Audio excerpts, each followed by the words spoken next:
Ladies and gentlemen, Carl Paladino.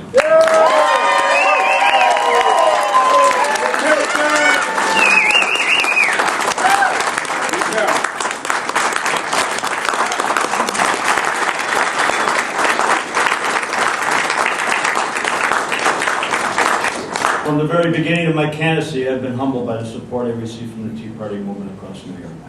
Rick Blasio, Ed Cox, Mike Long wouldn't know a Tea Party if you were in Boston in December 1773, and I was there. In fact, if this were Boston in the 18th century, Rick, Ed, and Mike would be wearing red coats. Oh, I consider myself a Tea Party member. I believe in the Tea Party agenda, and I'll work closely with the movement to ensure fiscal responsibility and political accountability are restored in Albany. In fact, it was a few Tea Party leaders in Buffalo who came to me, as Mike had talked about earlier. Clearly, they were very persuasive. They did a little arm twisting. I've developed a great friendship with these guys.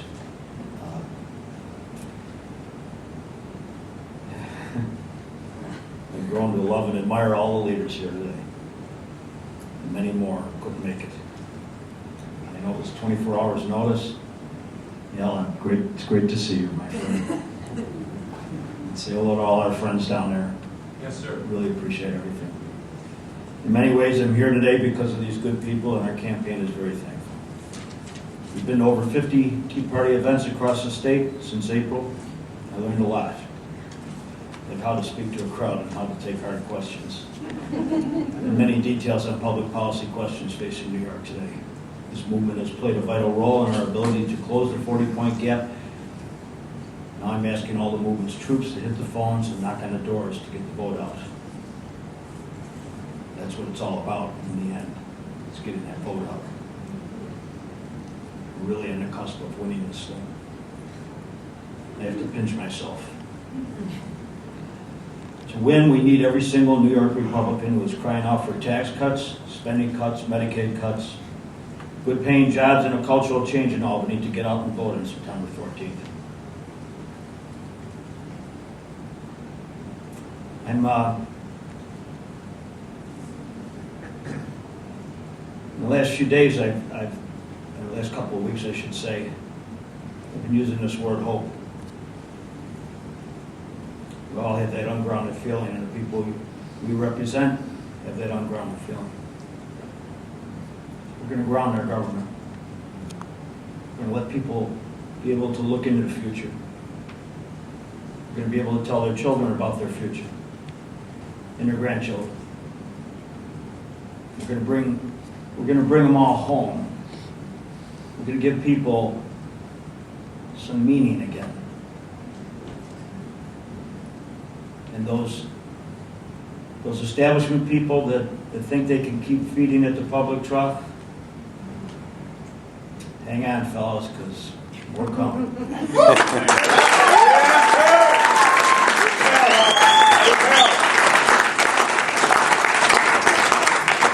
I know you've traveled from far and wide. I really appreciate the time and the effort. And you can count on me. I will be there. I will do it. Thank you very much. And as always, we will never, ever forget those who fell, those who remained, and those who stand for us today, those soldiers, those men and women. And we say a prayer every day until they all come home. Thank you. I appreciate the patience of everybody in the media, but this movement is so large and so diverse, it was very important for us to give you a full flavor of it. And this, my friends, is just a taste. So if there's any questions from the media, I ask everybody in the Tea Party movement here to stand back from the media. Carl will be able to chat with you a little bit afterward. If there are questions from the media, we'll be happy to take them right now. Hi, James. Mr. Paladino, James Fedor with Newsday. Your colleague, Mr. Caputo, mentioned the Siena poll. According to the Siena poll, you and Rick Blasio split the Tea Party supporters almost down the middle. What do you think's going on with that poll? Is it not true?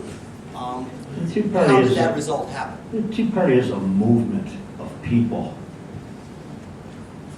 I'll bet you that there's 10 people out there for every one that is formally in the Tea Party. There are 10 people who consider themselves part of the movement. Defining them, look around the room. They come from all walks of life. They come from different employments. They come from different parts of the state. How do you poll these people? Watch on Tuesday.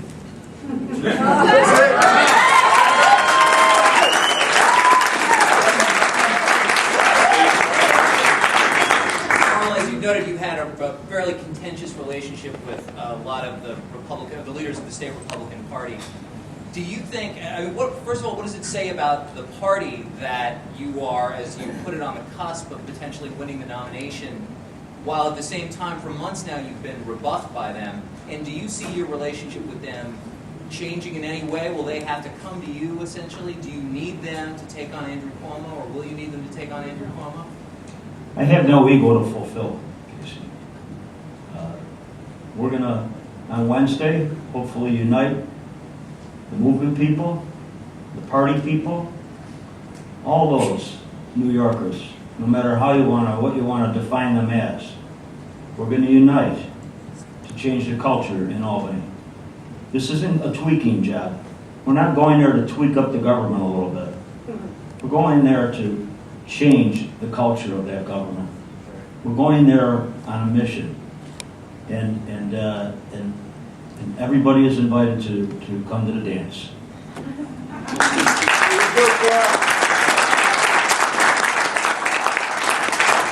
More questions, anyone? James.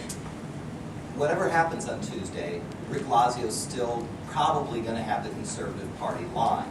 Do you have any plans to try to work with him, try to repair whatever relationship you can have, so you don't have a situation where the opponents of Andrew Cuomo are divided, and therefore Andrew Cuomo becomes the next governor? I consider Rick Lazio a nice man. And as I said, he's invited to come to the dance.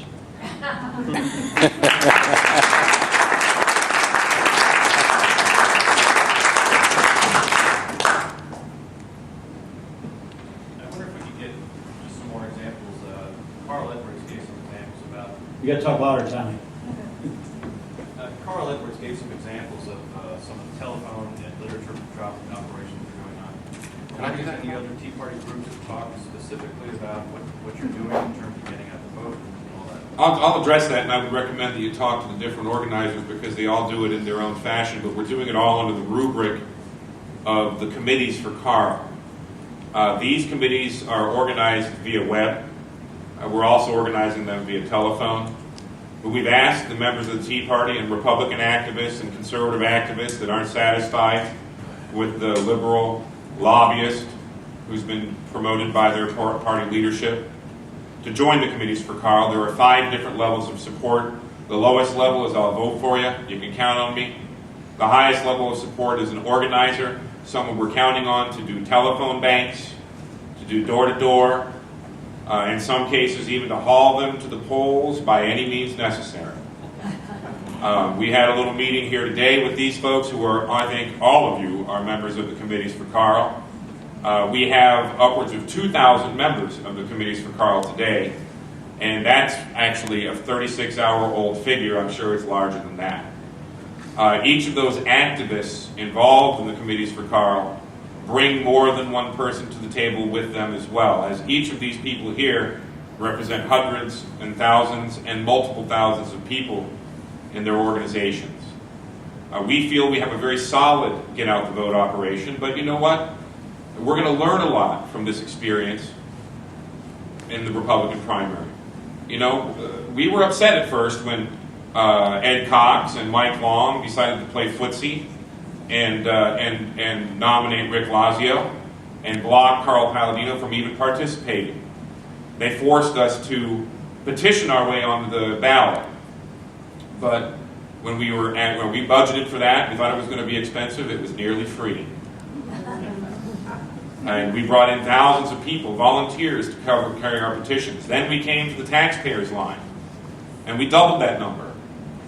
So they really did us a great favor by forcing us to petition our way onto the ballot. Because now all those people they forced to do this work are going to be getting out the vote to beat their tails.